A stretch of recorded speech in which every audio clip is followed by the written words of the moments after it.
Good evening, everyone. Is the state ready to proceed? Yes, Your Honor. Is the defendant ready to proceed? Yes, Your Honor.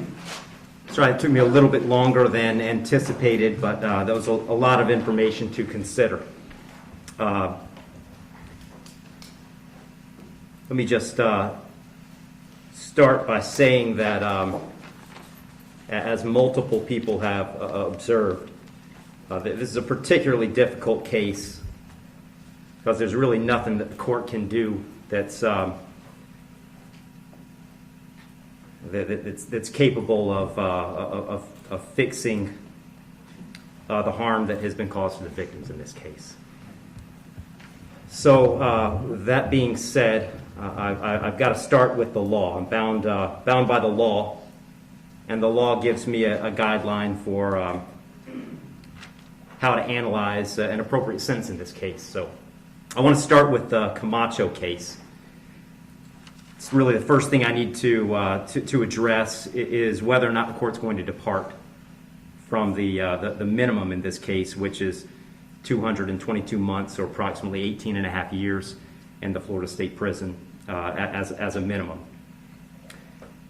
The Camacho case, as Mr. Fitzgibbons pointed out and argued, lays out really a three-factor test.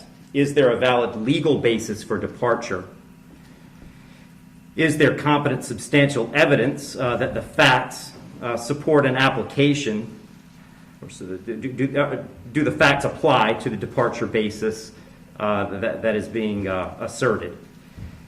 To both of those questions, I answer those yes. There is a valid legal basis for departure, and there is competent substantial evidence that would support a departure. And really, I'd find that as to all of the departure bases argued, with the exception of the disparity argument. I'll just comment on that one for a moment. The defendant has argued that an available basis for departure is the disparity between the guidelines and the sentence that Mr. Barano got. I don't agree with that. I agree that disparity could potentially be an available legal basis for departure.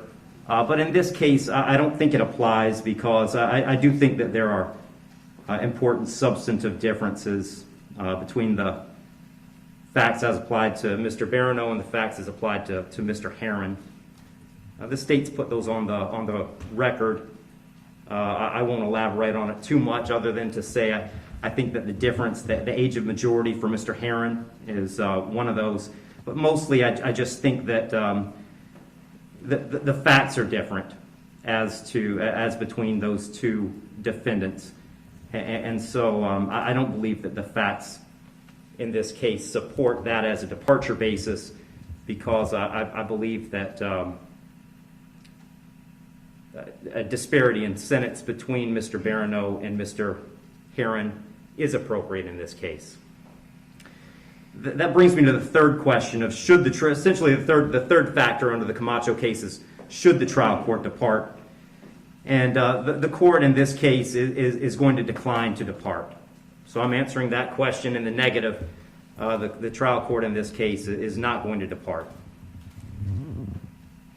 And I don't reach that decision lightly. When evaluating an appropriate sentence, I will start with Florida Statute 921.002. It was pointed out several times the primary purpose of the criminal punishment code in Florida is to punish. And I've got to take into account the severity of the primary offense and the circumstances surrounding the primary offense. When I take into account circumstances and severity, a lot of what I'm taking into account really when I sentence is intent and harm. And in this case, there wasn't any evidence, and nor does the court believe that there was any specific intent to do harm, in this case to the victims.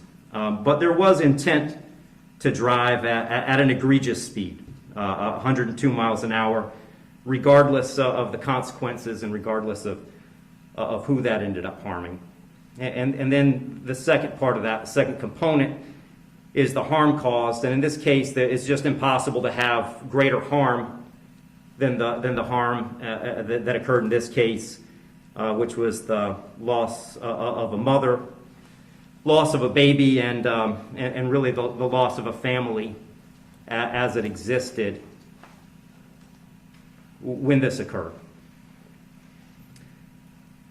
I did consider, I also want to make a record, I did consider sentencing Mr. Herrin as a youthful offender, but for the same reasons that I'm discussing, I didn't think sentencing him as a youthful offender was appropriate. I agree that youthful offender was something that the court could have done. I did consider it. I carefully considered it. But the court just found that due to the serious nature of these offenses, the extreme nature of the conduct, and again, the level of harm, that a youthful offender sentence was not appropriate. So given that the court is not departing, the guidelines call for a sentence of 18, essentially 18 and a half years at a minimum, and 30 years as a maximum. And the court doesn't find that either the minimum or the maximum is appropriate in this case. I've said it several times, the serious nature of the offense, egregious nature of the conduct, and mostly the harm that's been caused prevent me from putting this as a bottom of the guidelines minimum case.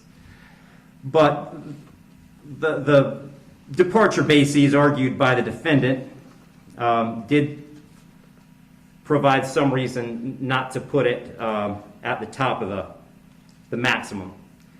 And specifically, the court did take into account that the defendant's 18, certainly responsible for his actions, and he's being held accountable for his actions.